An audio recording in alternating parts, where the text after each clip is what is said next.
Titre, Les chemins croisés. Lucas était un jeune homme de 17 ans, vivant dans une grande ville animée. Il fréquentait le lycée comme n'importe quel adolescent, mais il se distinguait par sa curiosité insatiable et sa soif d'apprendre. Contrairement à ses camarades, qui rêvaient surtout de soirées entre amis ou de réseaux sociaux, Lucas voulait comprendre le monde et trouver sa place dans la société. Un matin de septembre, alors qu'il marchait vers l'école, il aperçut une vieille librairie au coin d'une rue étroite qu'il n'avait jamais remarquée. La vitrine était poussiéreuse, et à l'intérieur, des piles de livres semblaient presque toucher le plafond. Attiré par l'odeur du papier ancien et le mystère qui se dégageait de l'endroit, Lucas entra. Derrière le comptoir se tenait un vieil homme au regard doux et pénétrant. « Bonjour, jeune homme, dit-il. Tu sembles curieux. » Lucas sourit et acquiesça. Le libraire lui expliqua que chaque livre de la boutique contenait non seulement des histoires, mais aussi des leçons de vie que seuls ceux qui savaient observer pouvaient comprendre. Fasciné, Lucas commença à passer ses posés 16 après-midi à lire dans ce lieu magique. Un jour, il tomba sur un journal intime abandonné, écrit par un certain Julien, un adolescent qui avait vécu dans la même ville il y a 10 ans. Les pages racontaient ses rêves, ses échecs et surtout ses choix difficiles. Lucas fut touché par la sincérité des écrits. Julien avait grandi dans un environnement difficile, avec un père sévère et distant, et une mère malade. Pourtant, il avait réussi à transformer ses blessures en motivation. Lucas sentit une connexion étrange avec Julien, comme si ce journal lui parlait directement. Inspiré par ses lectures, Lucas décida de mettre en pratique ce qu'il apprenait. Il commença par aider ses camarades en difficulté scolaire, offrir son écoute aux amis en détresse et même organiser des ateliers pour les plus jeunes sur la lecture et la créativité. Petit à petit, il devint un point de repère pour les autres élèves, non pas pour sa popularité, mais pour son authenticité et son empathie. Cependant, cette transformation n'était pas sans obstacle.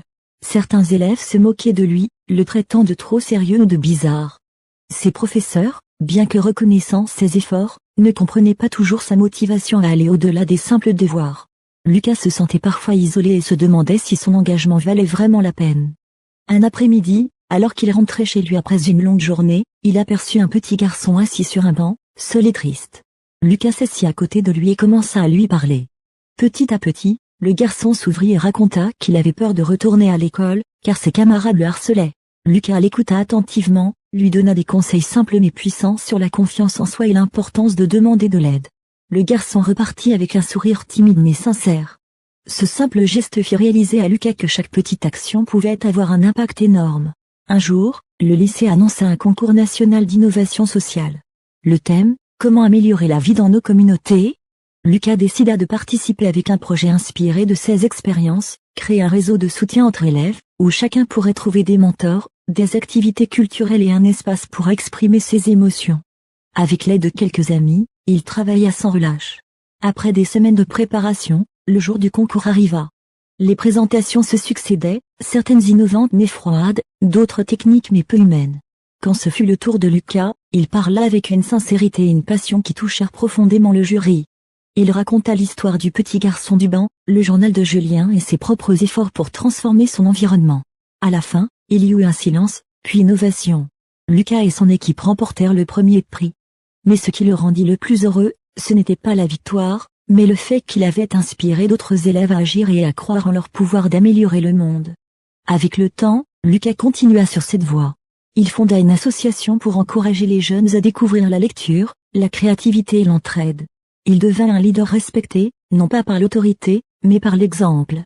Et chaque fois qu'il se sentait découragé, il retournait à la vieille librairie, ouvrait un nouveau livre et se rappelait que chaque action, même petite, pouvait changer des vies.